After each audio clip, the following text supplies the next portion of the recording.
front door, directly, head on. This is fraudulent, very, very fraudulent. And I think we as custodians, not only legislators, we are custodians of Nigeria's laws. And in a democratic setting, I believe you are also a Democrat. No one can be spared. We cannot continue to sit on seeing fraud going on, shortchanging the commonest Nigerian on the street, taking monies from him for a product that he has not consumed, overstretching them. Even with the economic situation, stress in the economic situations, you are still going down to push our consumers, who are our people, to the wall to be paying apparently for what they don't consume. Look at Honorable Shehu Koko. He has just cited one very good but very pathetic example. That his mother, who is right now in the village, is being chased to pay 20,000, 30,000 naira on a daily basis or 2 weeks basis or monthly basis, when he has already paid for his meter. Where is his meter? I don't want to give you my own experience, not even in the village, where you don't even give me power at all. As Ketco, I have no power for the past 1 year in my constituency. I don't have one. But even in the very place I live here in Apo, which should be a comfort zone, I should have access to power. Power is not being consistent, and I don't have meter. My SA there, SA administrator, where is my SA, has paid for my meter. I have not been supplied. Apo Zone A, house number 20, Dennis Osadebe Street. I have no meter. So I want to believe we still need that time, the time I have mentioned when Dr. Joy spoke. We need time certainly to come and sit on a round table. These major stakeholders, let us come and talk to ourselves on a painstakingly robust mind, be candid and nationalistic, so that we can find a final solution. While you are raising issues, for instance, you have just finished, some of you have just finished raising issues about impending payments.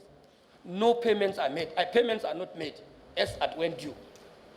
And the so-called 600 billion naira that was said to have been released to the central bank, 600 billion naira. The Minister of Finance was here, under oath. He has confessed that out of the 320 billion already, 320 billion already paid to the entitled companies, the balance of this 600 billion naira is lagging in the Central Bank of the Federal Republic of Nigeria. He said so under oath, the representative of the minister.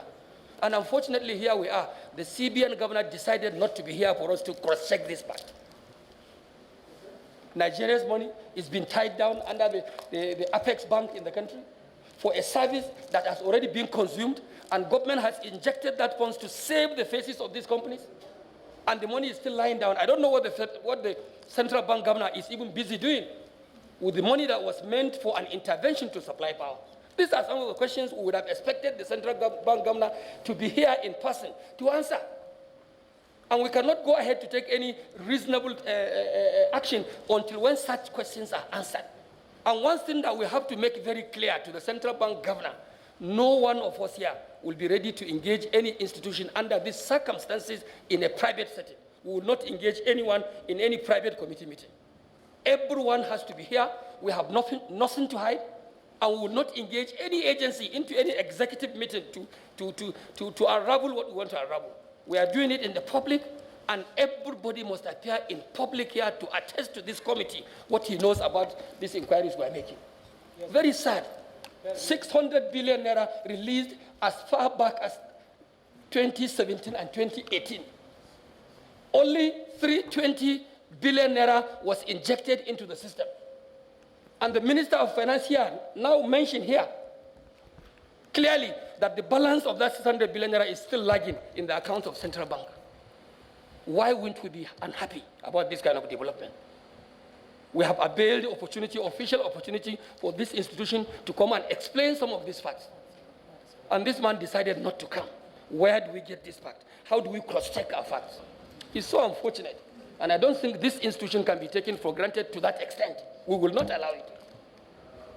That is why we have allowed members of the public to come and engage with us in an open room.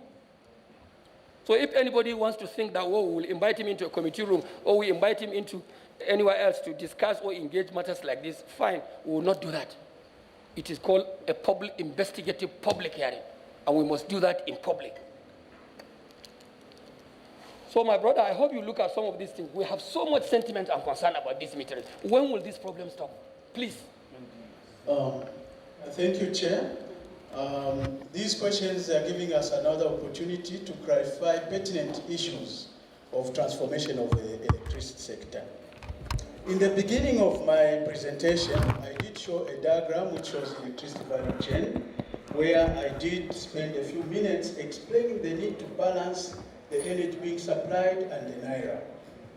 The privatization agreement was based on some assumption that from day one of takeover, DISCOs are going, number one, not to inherit any indebtedness.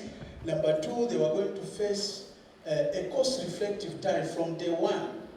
Now, what that does is that it makes it possible to bring in investment to improve the sector. Investment which include building lines, metering everybody, bringing in new systems for curtailing theft, and so on.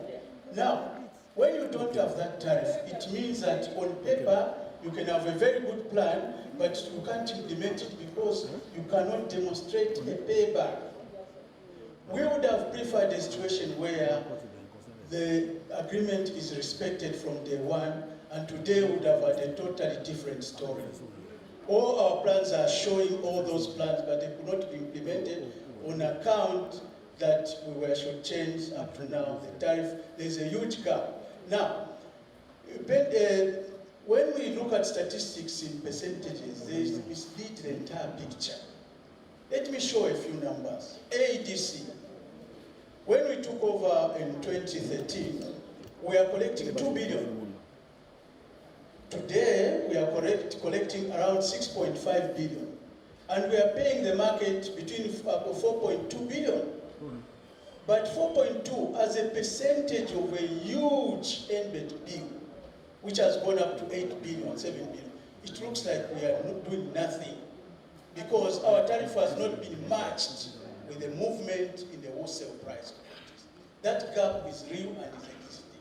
Unless that is addressed, there is a mismatch in terms of having a very viable, electricity value chain. So, we don't support estimated bidding. Mr. Chairman, sir. A point of order, sir. Just show some statistics. Point of order, sir. Thank you very much, sir. Sir, I believe, sir,